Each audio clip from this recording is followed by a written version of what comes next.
All right, I know when it comes to money, money can manifest fast, but when you have behaviors that you've grown up within, like, stuff that you saw in your childhood and Yeah. Hard not to believe what you've been seeing. yeah. Yeah. Yeah. So that causes you to react a certain type of way. So in that moment when you're about to react to something, does it change just as fast? Like when let's say I want $5,000, I want 10,000. It can happen like that. But in the process of behavior, it doesn't happen that fast. Is it constantly something that you're working on, or can it happen just as fast as like? Well, here's the thing. You're going to like this. It happens instantaneously, vibrationally. But then you want to say, come on, Abraham, how do I get the money out of the vortex and into the bank? In other words, I'll play your silly game and accept that there is a vibrational reality, but the guy at the bank doesn't want to know about that. He wants the funds to be in my account, Abraham. So how do I turn this vibration into something that's tangible? How does the vibration turn to thoughts? How do the thoughts turn to things? How does it become tangible? Well, you're translating it. You're going to hear this. It's going to make perfect sense to you, and forevermore you will understand exactly the heart of your question. So there is this vibrational currency. Can't spend it yet. You could feel good about it, but you can't spend it yet. If you're looking at the bank account where it isn't yet and you don't feel good, it's not coming. Yes.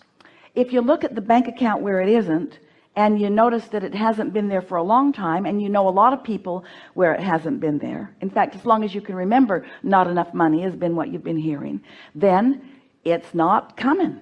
Not yet. It's there. The potential is there, but the movement toward the reality has not really begun. Now, once you get in the right vibration, it comes really fast.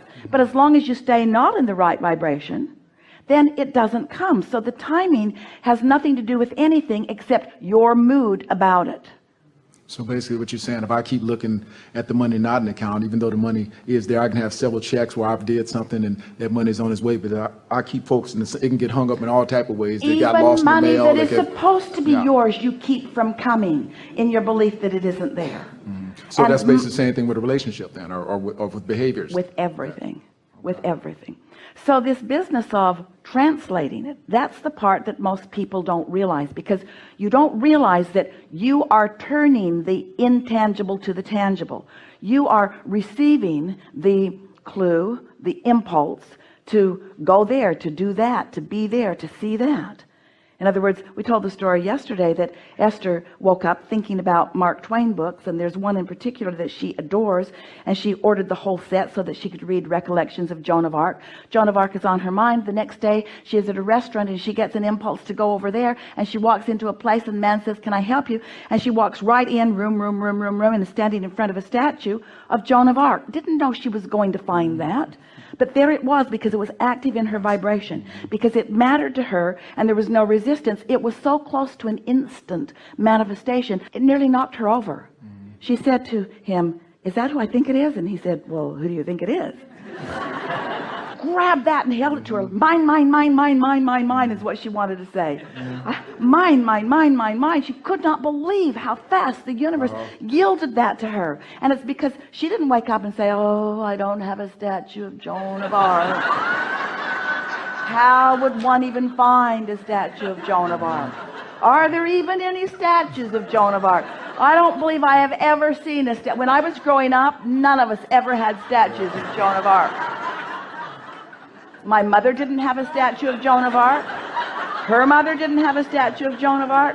None of us have ever had statues of Joan of Arc. But there it was, instantaneously.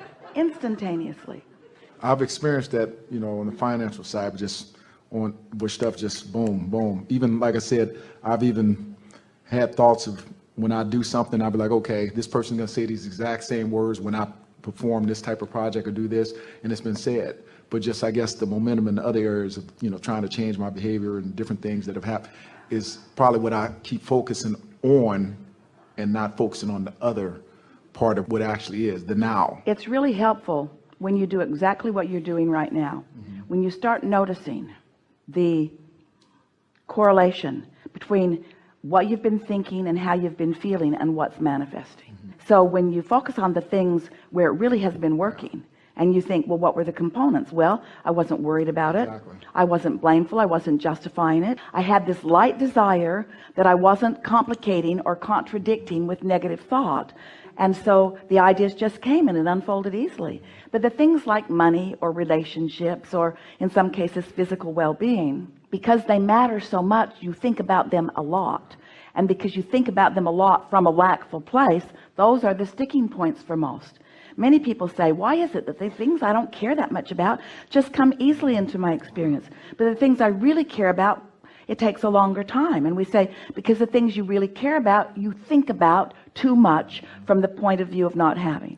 The other day it occurred to Esther, she began a conversation about something unwanted, focusing on something not wanted, and the thought just came into her mind because she wasn't far in.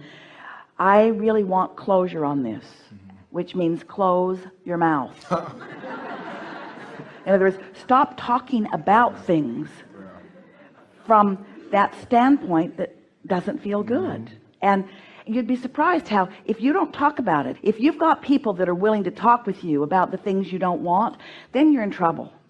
If you've got somebody that will really lend an ear to your complaining, if you want to be a really good friend to others, say, oh, no, I'm not going there with you. Oh, no.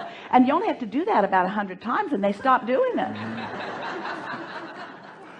After a while, they realize you're not going to be the sounding board.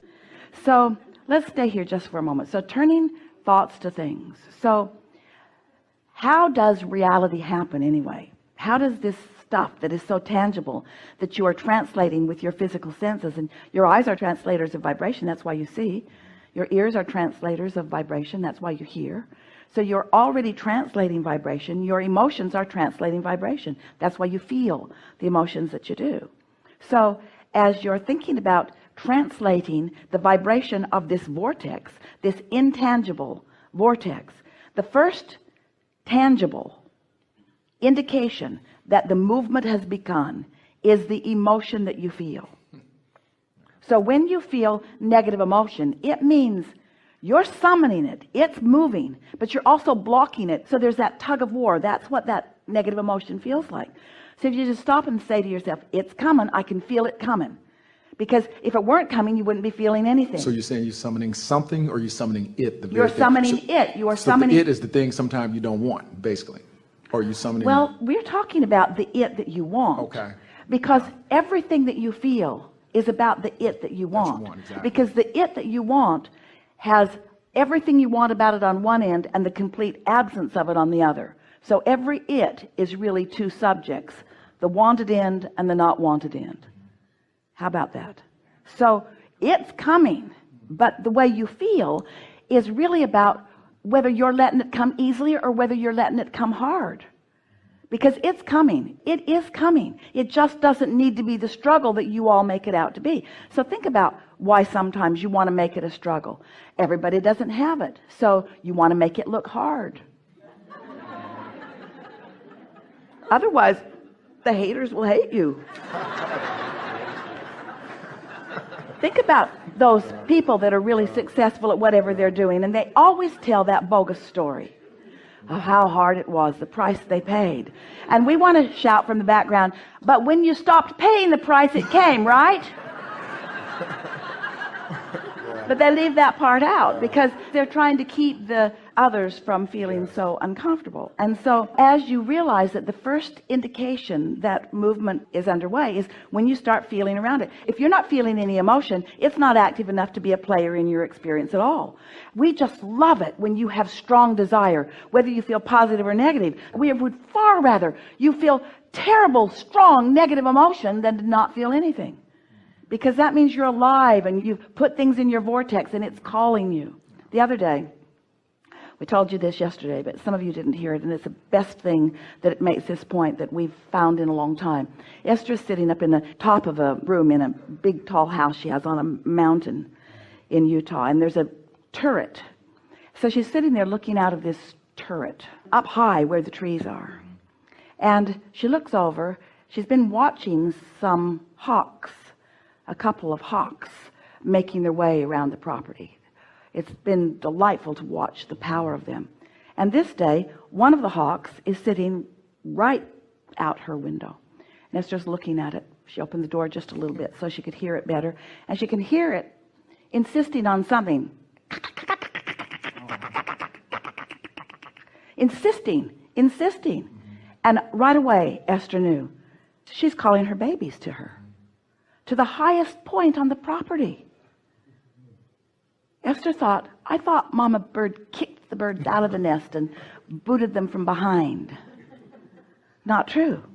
She picked the highest point on the property and called and called and called and called and called and called and called and called and called and called and called and called and called. Esther's yelling, get your butt up here.